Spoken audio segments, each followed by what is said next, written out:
Welcome to the Association 4.0 podcast, your association's no fluff playbook to navigating and thriving in Industry 4.0 or the digital marketplace. Each week, we bring expert insights to help you and your association stay ahead of the curve. Thank you for tuning in to Association 4.0 podcast. My name is Sherry Budziak, and I am the CEO of .org Source. And I'm here today with Dr. Tom Dammirich. Tom led the National Marine Manufacturers Association as president and CEO for 20 years and retired in 2020. He now serves as a business advisor to associations. Tom is currently serving as business strategist for the National Association for Healthcare Quality.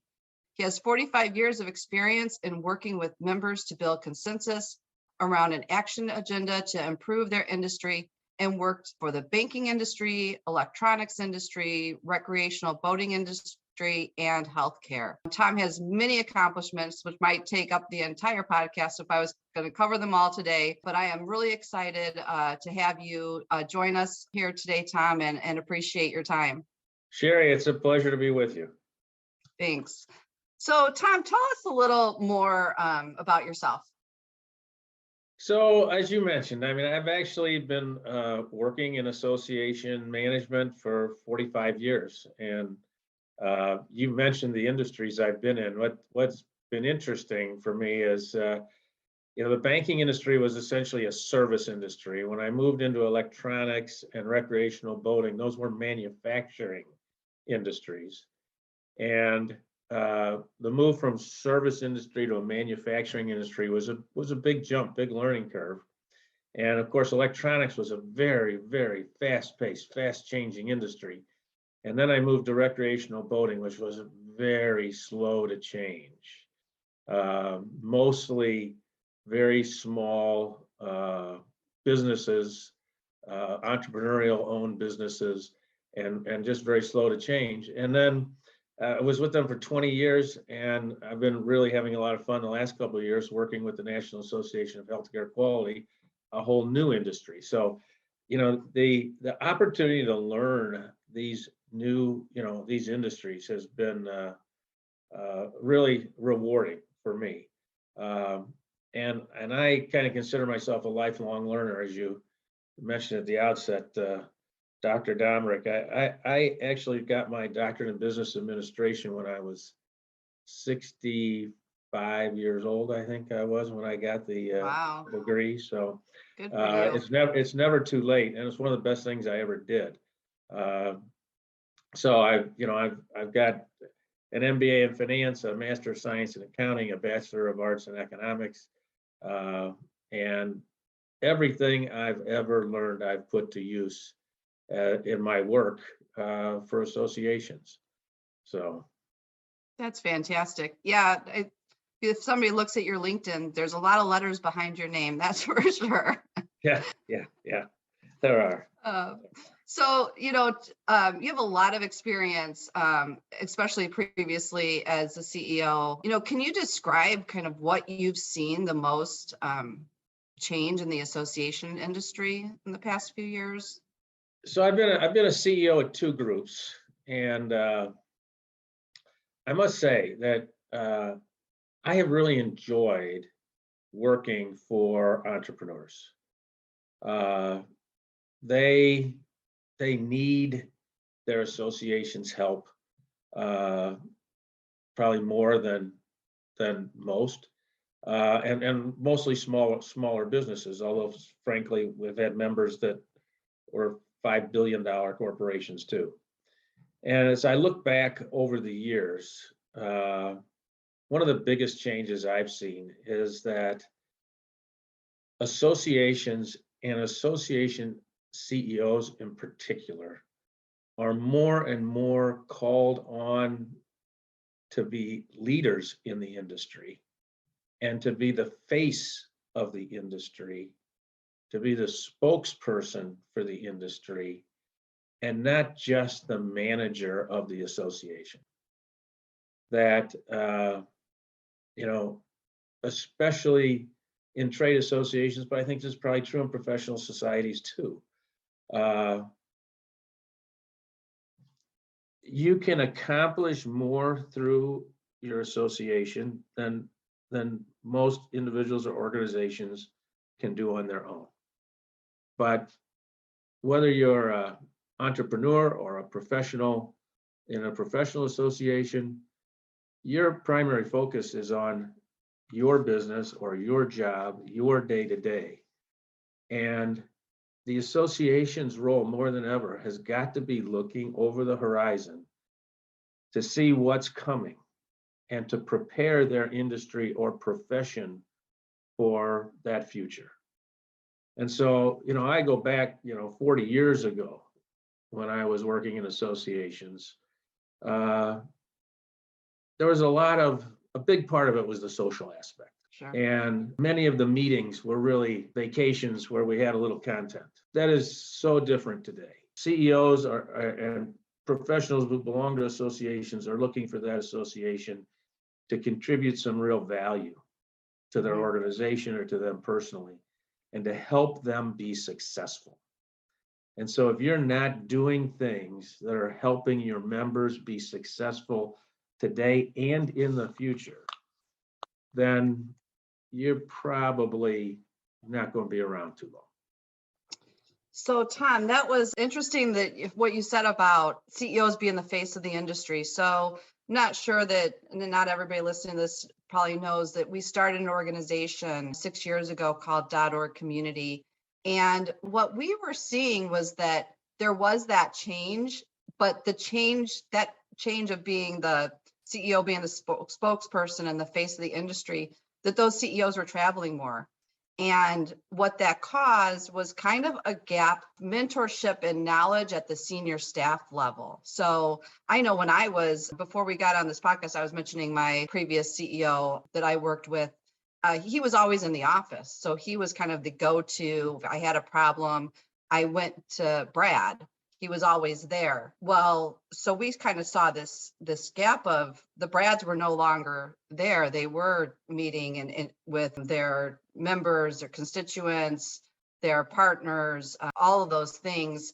And we were getting a lot of calls of, Sherry, who do I talk to? So we started kind of these mentoring groups within kind of that senior staff, which has been, for me, for my career, very rewarding. It's interesting, the conversations that they have in these private groups. It's been great. And then also, as you said, kind of seeing around the corner, right? Like what is coming in our industry and what do we need to be thinking about? It's hard for associations to kind of really think or have that education of, what is around the corner and how do we plan for that, especially in a lot of industries.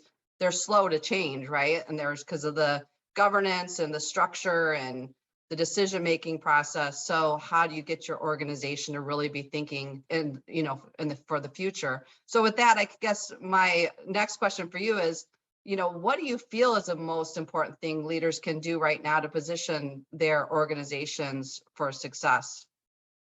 So it's interesting you talked about the increasing travel. I experienced that. I have 7 million miles on American Airlines, and I was probably slept in hotel rooms 150 nights a year. Wow. And it was all about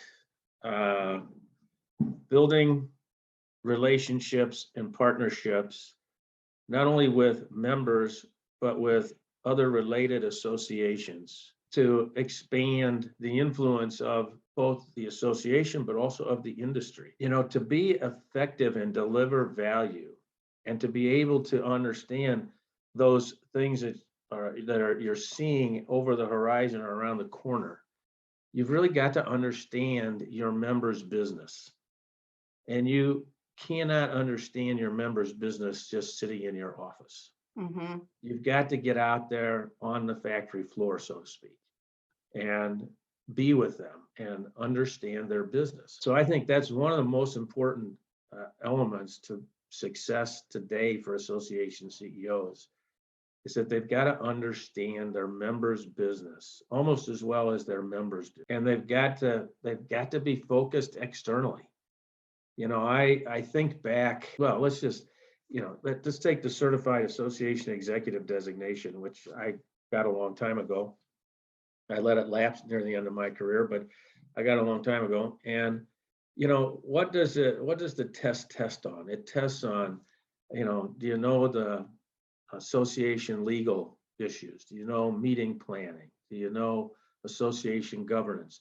They're all kind of internally focused things that a good CEO needs to know, but they're not sufficient to being a successful CEO. They're necessary, but not sufficient to being a successful CEO. To be a successful CEO, you've really got to understand your members' business. And I used to tell my board, and I actually, at one point, I sat on the board of 15 different organizations. Oh, wow. Most of them were related to recreational boating. But in my role with this external focus, looking over the horizon all the time, I would describe it to my board that, I look up and there's thousands of dots. And my ability to be externally focused and interfacing and building partnerships with all these related organizations, with government agencies, with our members, allowed me to connect these dots in ways that nobody else could, because nobody else saw all those dots.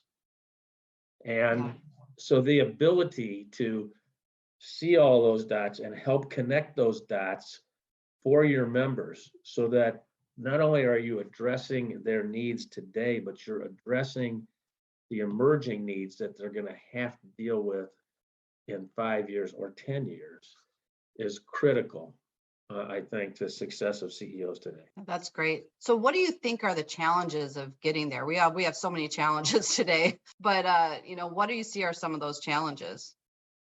Well, today, COVID-19 has been a huge challenge, I think, for association CEOs as they haven't been able to travel, as they've had to rely on Zoom meetings. And, I know after 2 years into this, we're all suffering from Zoom fatigue. But I think the biggest challenge is to build the trust and to be completely transparent with not only with your members, but with your partners, with the other organizations you're working with, and building trust with them. And transparency helps build trust. But if you're going to have the kind of partnership with your industry and your members, and with other organizations, other associations and government agencies that you need to have to move an industry forward and grow an industry, you've got to build trust.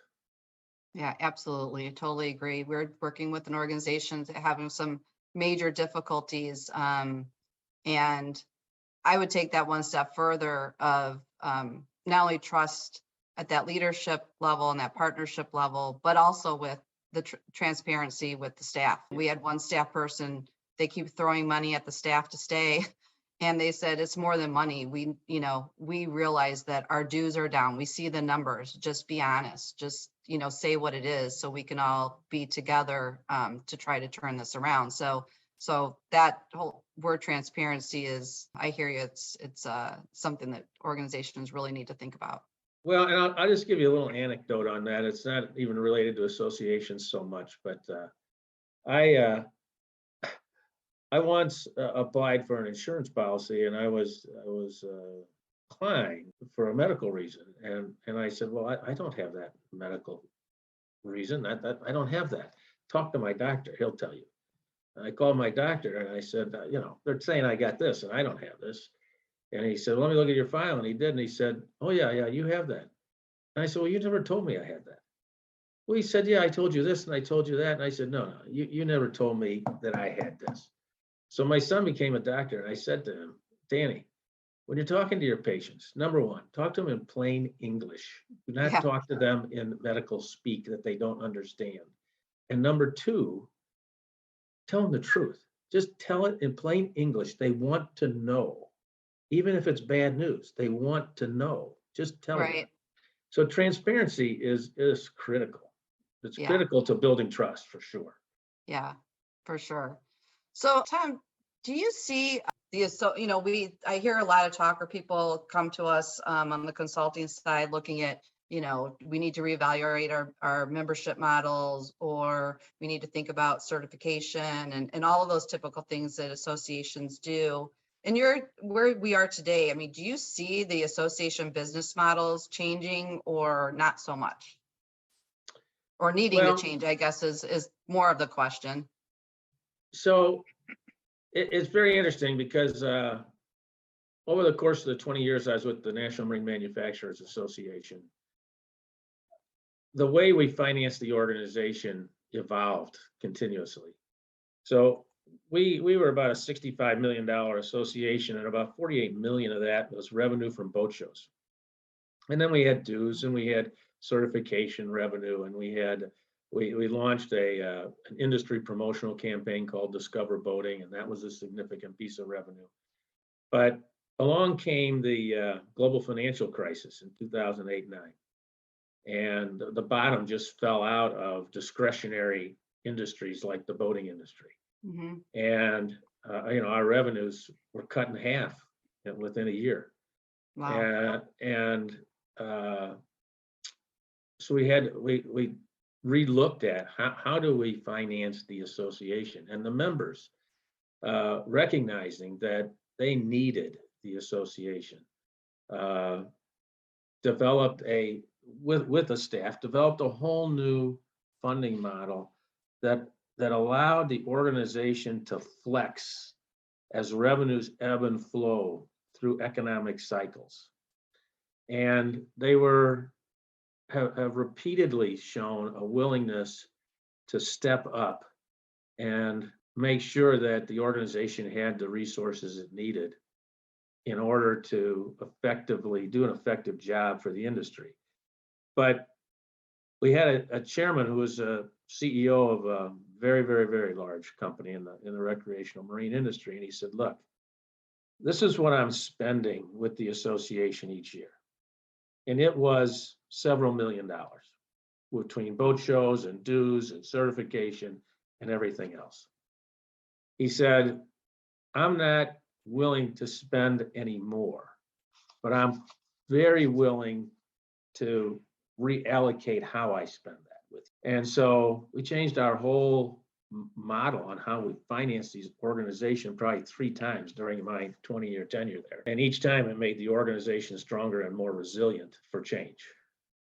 So I think you need to be flexible in your governance. You need to keep your board at a strategic level, and you need to be adding so much value that they can't live without you, and will do what's necessary to keep the organization alive and working for their benefit. Yeah, I was kind of surprised over, what we experienced with COVID and the lockdowns, and then the meetings being canceled and then turning to virtual. And I thought because of that experience that we would see significant change.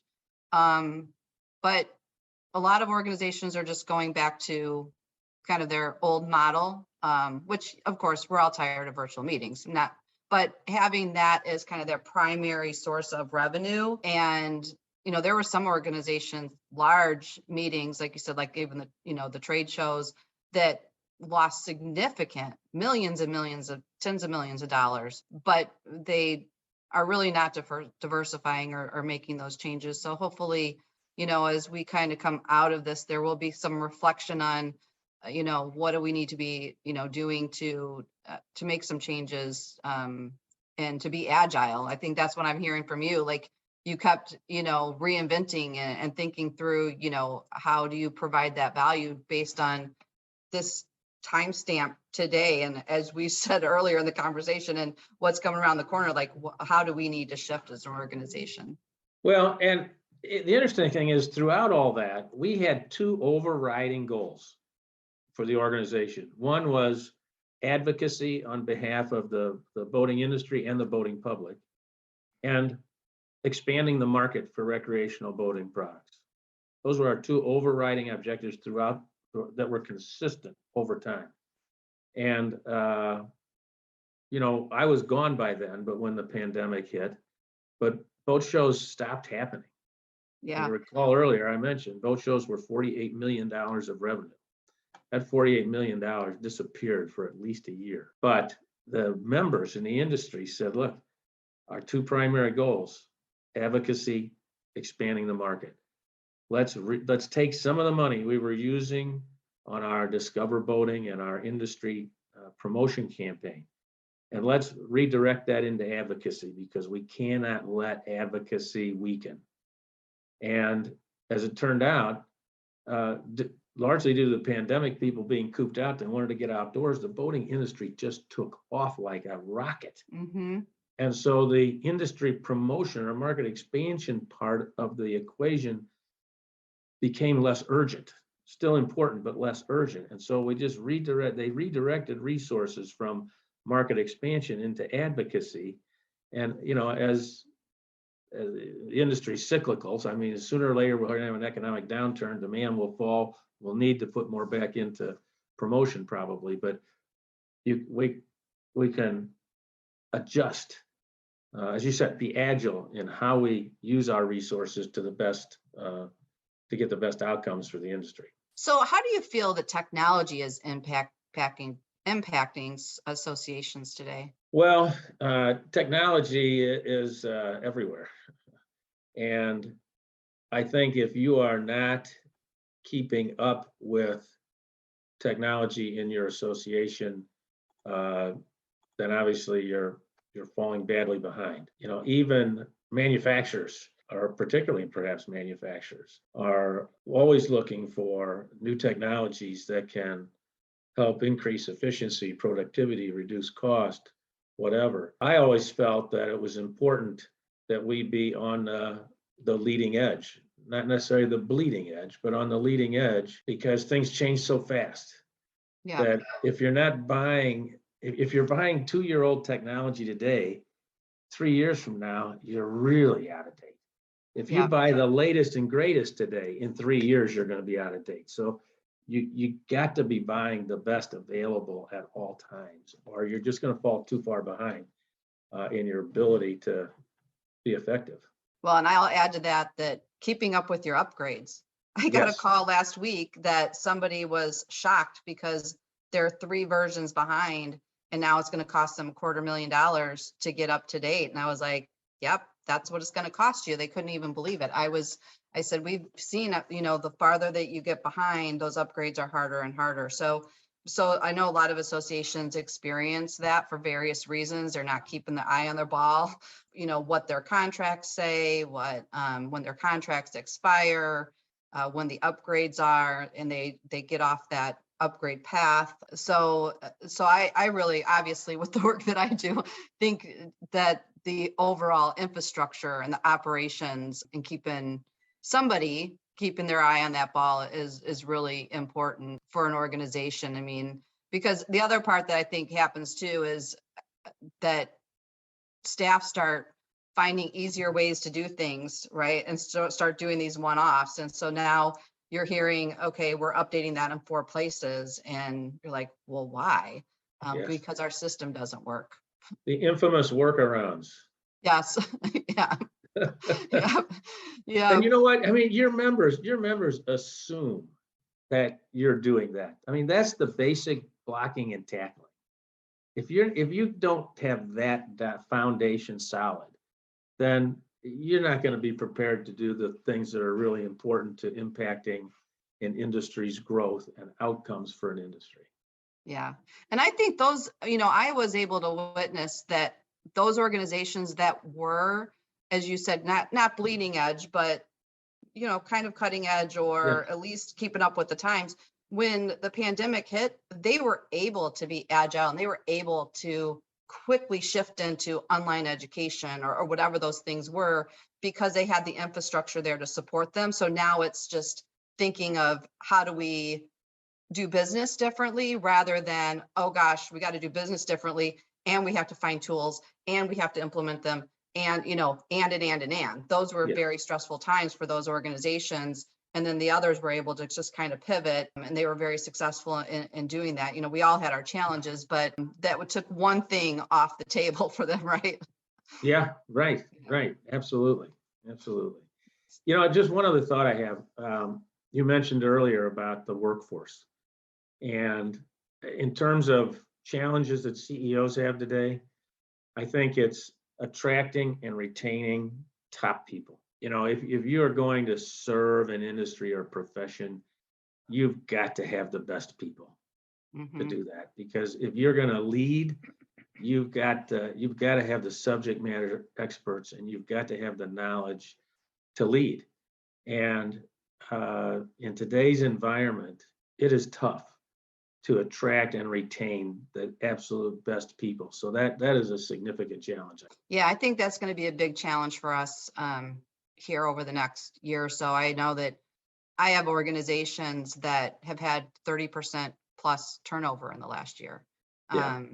So, which is significant. And like I said, I think it's going to be more than just, can I work from home, or how much money are you going to give me? I think everybody seems to have gotten so busy, and they're not taking the time to think about staff development, what the staff needs are. You can kind of, in this remote environment, and we've got customers there, both, some of them have gone back to the office. It's interesting because a lot of our trade organizations, they never left the office, Yeah.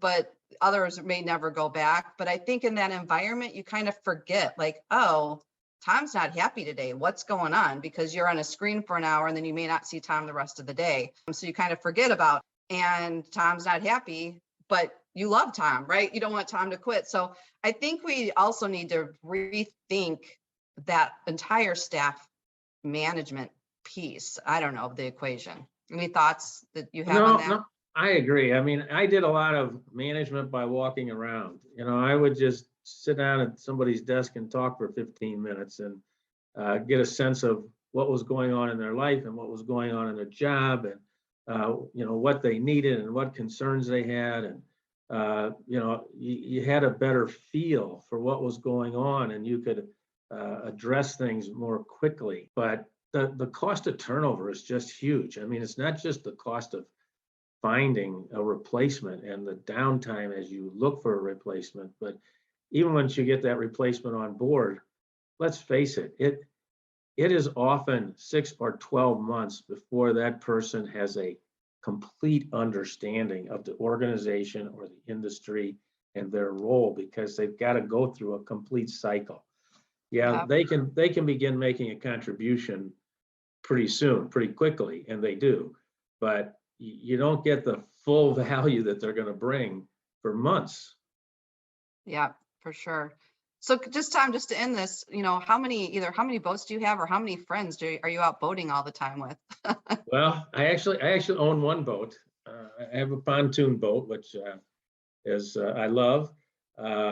During my years with the NMMA, we had a boat in Washington, D.C. and a boat in Chicago that a different member every year would provide us each summer that we could use for public relations and advocacy, and we did. So I've done a lot of boating over the past 22 years, but now I have my own, and I love it.